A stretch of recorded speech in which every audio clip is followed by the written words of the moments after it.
All right, so we want to use this reverse FOIL method in order to factor the following polynomial: y squared plus 12y plus 20. I'm going to start off by again writing a set of parentheses so I can show that this will break down into some binomials. All right, so let's start off with those first terms. What times what would give us a y squared? Well, there's only one thing that'll do it, just y and y. Now let's look for two values that would multiply and give us a 20. And it is okay if you want to write down some different possibilities, like 1 and 20, 2 and 10, 4 and 5. And you can imagine these same values just flipped around. All right, let's see if we can use any information to help us out. Notice how this last term out here is positive, and so is my middle term. Both of them are positive. Now, what's that telling me about my signs? Well, I know the two numbers I'm looking for will both be positive. All right, that actually is quite a bit of information, because now when we look at our list, I can pick two things that will add to be the middle term 12, and I know they multiply to be 20. So let's drop those in there. 2 and 10. And now I've factored the trinomial. Let's quickly go through the FOIL process just to make sure that this really is the one we are looking for. And we're really looking to make sure that this matches up with the original. So first terms would be a y squared, outside terms 10y, inside terms 2y, and last terms 20. These middle ones would combine, giving us y squared plus 12y plus 20. And this shows that our factorization checks out, so we know that this is the proper way to factor it. Okay, not bad. Let's try another one. This one is x squared minus 9x minus 22. We'll start off in much the same way. So let's write down a set of parentheses and see if we can fill in the blanks. All right. So we need two numbers that when multiplied together will give us an x squared. Well, that must be an x and another x. Now we need a pair of numbers that will multiply and give us a negative 22. So let's write down some possibilities like 1 and 22, 2 and 11. I think that's it. And now let's get some information about the sign of these numbers. So I'm looking at this last number here, and notice how it's negative. So I know that these two numbers I'm looking for, my last terms, one of them must be positive and one of them must be negative. So the question is, well, which one is positive and which one is negative? We'll look to your middle term to help out. So I need the larger term to be negative so that I will get a negative in the middle, that negative 9. Okay, now I think we have plenty of information. It should be pretty clear that it's actually the 2 and 11 off my list that will work. So 2 and 11. All right. Now let's just check it real quick by foiling things out to make sure that this is really how it should factor. So first terms, x squared. Outside terms, negative 11x. Inside terms, 2x. And last term, negative 22, since I have a positive times a negative. These middle terms combine. I'll get x squared minus 9x minus 22. And that is the same as my original, so I know that I have factored it correctly. Very nice. All right, let's use the reverse FOIL method for this polynomial. It's not very big. It's an r squared plus r plus 2. So we're going to start off by setting down those two parentheses. Okay? And now we're hunting for two first terms that will multiply to give us an r squared. Well, there's only one choice that will do that. Just r and r. Now we turn our attention to the last terms, and we need them to multiply to be a 2. Well, fortunately, there's only one possibility for that, 1 and 2. All right, let's hunt down our signs. So the last term is positive. the middle term is positive, that says both the terms that we're looking for must both be positive. So let's put them in. And now we can go ahead and check this using the FOIL process. So r times r would be an r squared. The outside terms would be a 2r. Inside terms 1r. And the last terms 2. Combining the two middle terms here, I get r squared plus 3r plus 2. Now something very interesting is happening with this one, so let's take a closer look. If we look at the resulting polynomial that we got after foiling it out, and we compare that with the original, they are not the same. Now that tells us something. It tells us that this is not the correct factorization.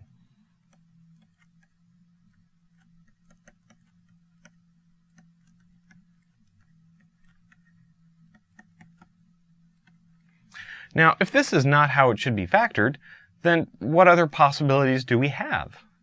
Well, if we look at all of our possibilities for, say, those last terms, it must contain a 1 and a 2 if it's going to multiply and give us 2. And since that didn't work and I have no other possibilities, it tells us that this doesn't factor into two binomials using like 1 and 2. So this is an indication that our original is actually prime. Watch out for ones like this, where when you try and factor it, it simply doesn't factor into those two binomials. All right, let's try something with a few more variables in it. This one is t squared minus 6tu plus 8u squared. Even though we have a few more variables in here, you'll see that this process really works out the same as before. Okay, so starting off with those first terms. Something times something will give us a t squared. Well, that must be t and another t. All right? Now I need two things to multiply and give us an 8u squared. Well, I'm not quite sure about that 8 yet, because it could be 1 and 8, could be 2 and 4, or could be those reversed. But I do know about the u. It better have a u and another u in order to get that u squared. So let's just focus on the numbers for a bit and see what information we can get from there.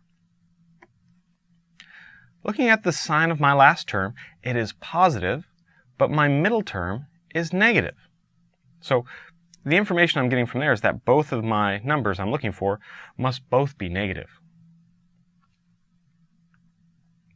All right, I think we can pick them out from our list now. Looks like we must use the 2 and the 4. All right, and finally, let's check it out to make sure this one works. We'll have to be careful since we have both t's and u's. So first terms, t squared. Outside terms, minus 4 tu. Inside terms, minus 2 tu. And my last terms, negative 2 times negative 4, would be a positive 8 u squared. Now we can combine our middle terms, giving us t squared minus 6tu plus 8u squared. And now we can see that, yes, this has been factored correctly since the resulting polynomial is the same as my original. So this one's good. All right. One thing to watch out for is to make sure you pull out any common factors at the very beginning. That's what we'll definitely need to do with this example before we even start the foiling process. So always check out for a good common factor.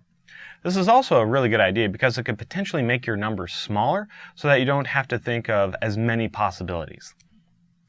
All right, so we're going to quickly factor 3x to the 4th minus 15x cubed plus 18x squared. And look with this one. Everything here is divisible by 3. And I could pull out an x squared from all of the variables. Well, let's take that out at the very beginning. So I have 3x squared. And let's write down what's left. So 3x to the 4th divided by 3x squared. That would simply be an x squared. Negative 15 divided by 3 would be a negative 5x. 18 divided by 3 plus 6. And I think that's all of my leftover parts. So with this one now, I will go ahead and do the reverse FOIL process on that. So I need two binomials. Let's break it down. So what should my first terms be in order to get my x squared? Well, that must be an x and an x.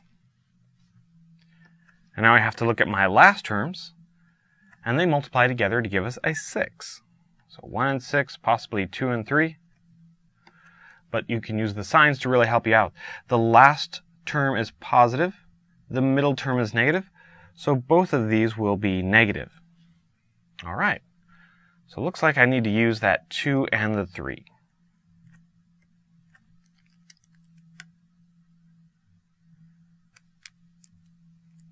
All right, some quick checking to make sure this is the correct factorization. I have x squared minus 3x minus 2x plus 6. And looks like my outside and inside terms do combine and give us that minus 5x. So this is the correct factorization. And let's go ahead and write out that very first 3x squared that we took out at the very beginning. Don't want to forget that. So now that we have all the pieces, we can say that this is the correct factorization. So again, always look for a common factor that you can pull out from the very beginning before really starting the FOIL method. Sometimes you can pull something out, sometimes you can't, but it will make your life easier if you can find something. All right, we'll definitely keep that in mind for this next example. This one's 2x cubed minus 18x squared minus 44x. All right, so let's comb this over. It looks like everything is divisible by 2, and they all have an x in common. So let's take out a 2x at the very beginning. All right, what do we have left? 2x cubed divided by 2x would just be an x squared. Negative 18 divided by 2 would be a negative 9x. And a negative 44 x divided by 2x would be a minus 22. Okay, so now we want to factor that into some binomials. Let's go ahead and copy over this 2x just so we can keep track of it. Okay, so I need my first terms to multiply together and get an x squared. Well, that would be an x and another x. Now I need to look at my last terms so that they multiply together to give me a negative 22. So some of our possibilities are 1 and 22 and 2 and 11. All right, since the last one is negative and my middle term is negative, I know that these will be different in sign. All right, so let's take the 2 and 11 off of our list. Those are the ones we need. A negative 11 and a positive 2. And now let's just quickly combine things together and make sure that it really is the correct factorization. So x squared minus 11x plus 2x minus 22. Combining these middle guys, x squared minus 9x minus 22. So that definitely checks with this polynomial right here.